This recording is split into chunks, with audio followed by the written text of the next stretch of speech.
چلو خانہ کعبہ جس پر ہم جا کے جس کی طرف رک کر کے حج کرتے ہیں، لیکن طواف کے بعد مقام ابراہیم کے سامنے اور خانہ کعبہ کی طرف رک کر کے 2 رکعت واجب الطواف پڑھی جاتی ہے۔ کیوں پڑھی جاتی ہے؟ اس لیے کہ حضرت ابراہیم نے وہاں نماز طواف کے بعد پڑھی تھی۔ پروردگار عالم نے اس ادائے خلیلی کو محفوظ کر دیا، اپنے محبوب کی اس ادا کو اپنے بندوں کے لیے عام کر دیا کہ جب وہاں جانا تو وہاں جانے کے بعد تمہیں وہی کرنا پڑے گا۔ کیا کرنا پڑے گا؟ کہ جب وہاں جاؤ تو صفا و مروہ کی صحیح کے بعد وَاتَّخَذْ مِن مقام ابراہیم مصلی، مقام ابراہیم کو مصلی قرار بناؤ۔ وَاحِدْنَا إِلَىٰ إِبْرَاهِيمَ وَإِسْمَاعِيلَ أَن طَهِّرَ بَيْتِيَ لِلطَّائِفِينَ وَالْعَاكِفِينَ وَالرُّكَّعِ السُّجُودِ۔ پتہ یہ چلا صفا و مروہ کے بعد آج آئے اس پر بھی آ رہے ہیں۔ ان تمام مقامات مقدسہ کو پروردگار عالم نے ایک ایک رکن کو محبوبین کی ادا کو کہا کہ زندگی میں ایک مرتبہ اگر اللہ موقع دے دے تو کیا کرنے جانا ہے؟ لباس خلیلی کی سنت احرام باندھنے جانا ہے، اور مقام جو ہے خانہ کعبہ کا طواف کرنے جانا ہے، مقام منا میں قیام کرنے جانا ہے، عرفات کا وقوف کرنے جانا ہے، صفا و مروہ کی صحیح کرنے جانا ہے، قربانی کرنا ہے۔ کمال تو یہ ہے کہ قربانی چلو ٹھیک ہے، حضرت ابراہیم خلیل اللہ کی سنت ہے، قربانی کے لیے ہم جانور لیتے ہیں، وہ اویلیبل ہے۔ مکہ میں منا کا میدان بھی موجود ہے، عرفات کی وادی بھی موجود ہے، صفا کی پہاڑی اور مروا کی پہاڑی بھی موجود ہے، خانہ کعبہ بھی موجود ہے، حجر اسود بھی موجود ہے، مقام ابراہیم بھی موجود ہے۔ جو مل گیا وہ کر لیں، جو چھٹ گیا اسے چھوڑ دیتے، لیکن اس کو بھی نہیں چھوڑا گیا۔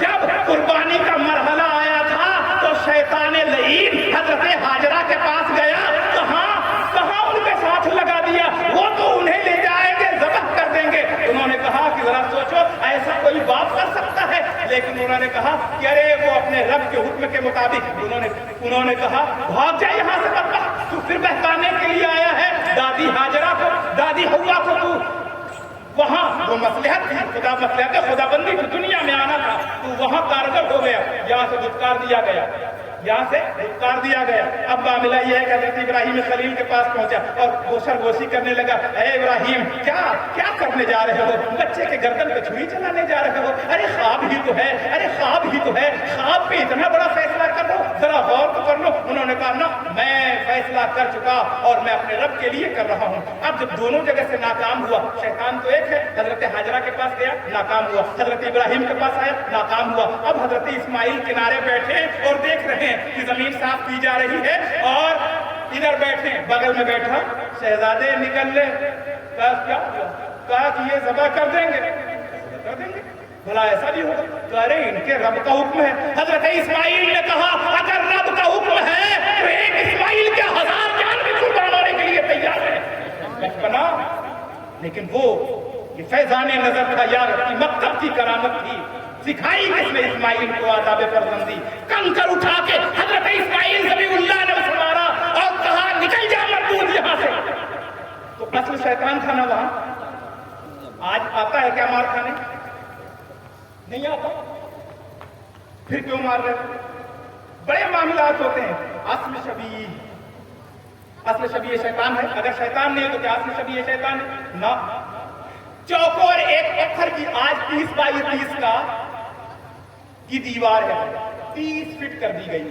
2017 میں الحمدللہ حج کے لیے گیا، دیکھا 3 منزلہ کر دیا گیا۔ کیا کرتا ہے ہر حاجی بے تحاشا؟ عرفات سے بھاگا ہوا آتا ہے، عرفات سے بھاگا ہوا آتا ہے۔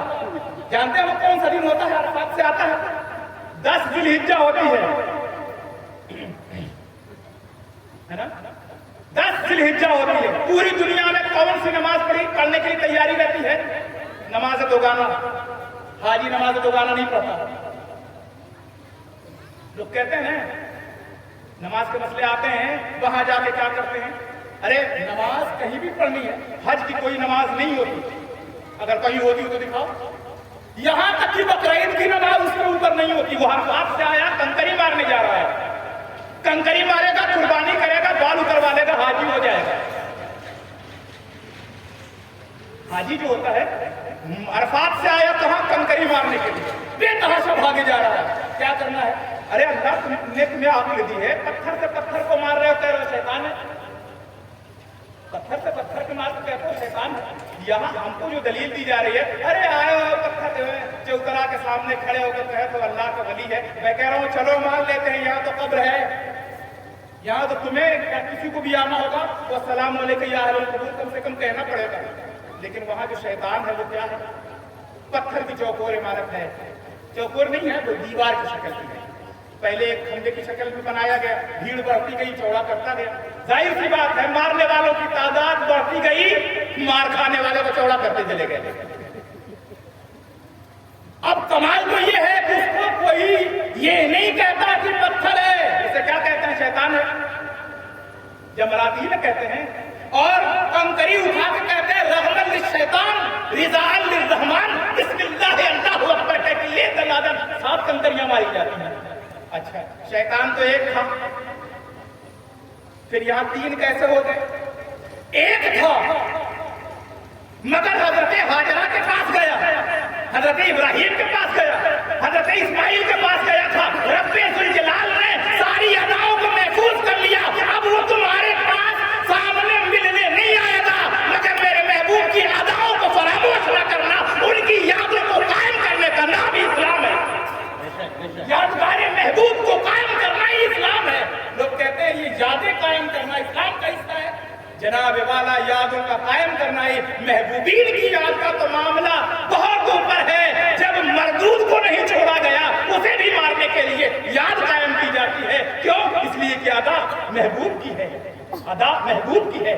اس لیے محبوب کی اداؤں پر محفوظ، اس لیے اس کے محبوبین کی یادیں قائم کرنے میں پروردگار عالم کی بارگاہ سے اجر ملے گا.